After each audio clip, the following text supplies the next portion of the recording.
ಶಾಲೆಗಳಲ್ಲಿ ನೀರಿನ ಗಂಟೆ ವಾಟರ್ ಬೆಲ್.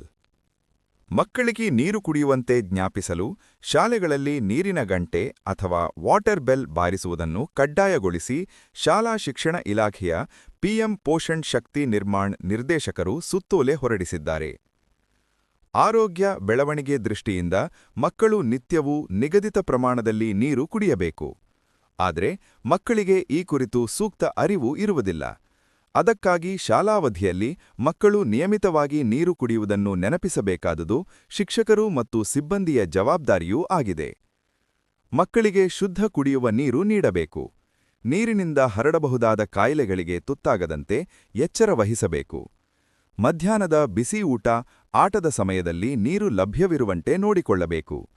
ಎಲ್ಕೆಜಿ, ಯುಕೆಜಿ ಒಳಗೊಂಡಂತೆ ಎಲ್ಲಾ ಹಂತದಲ್ಲೂ ಸರ್ಕಾರಿ, ಅನುದಾನಿತ ಹಾಗೂ ಖಾಸಗಿ ಶಾಲೆಗಳು ಈ ನಿಯಮ ಪಾಲಿಸಬೇಕು.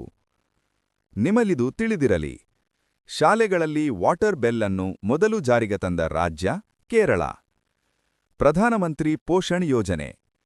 ಸೆಪ್ಟೆಂಬರ್ 2021ರಲ್ಲಿ ಕೇಂದ್ರ ಸಚಿವ ಸಂಪುಟವು ಸರ್ಕಾರಿ ಮತ್ತು ಸರ್ಕಾರಿ ಅನುದಾನಿತ ಶಾಲೆಗಳಲ್ಲಿ 1.31 ಟ್ರಿಲಿಯನ್ ರೂಗಳ ಆರ್ಥಿಕ ವೆಚ್ಚದಲ್ಲಿ ಒಂದು ಬಿಸಿ ಊಟವನ್ನು ಒದಗಿಸಲು ಪ್ರಧಾನಮಂತ್ರಿ ಪೋಷಣ್ ಶಕ್ತಿ ನಿರ್ಮಾಣ್ ಅಥವಾ ಪಿಎಂ ಪೋಷಣ್ ಅನ್ನು ಅನುಮೋದಿಸಿತು.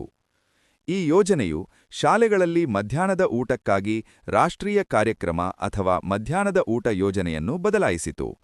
ಇದನ್ನು 5 ವರ್ಷದ ಆರಂಭಿಕ ಅವಧಿಗಾಗಿ 2021-22ರಿಂದ 2025-26ರವರೆಗೆ ಪ್ರಾರಂಭಿಸಲಾಗಿದೆ.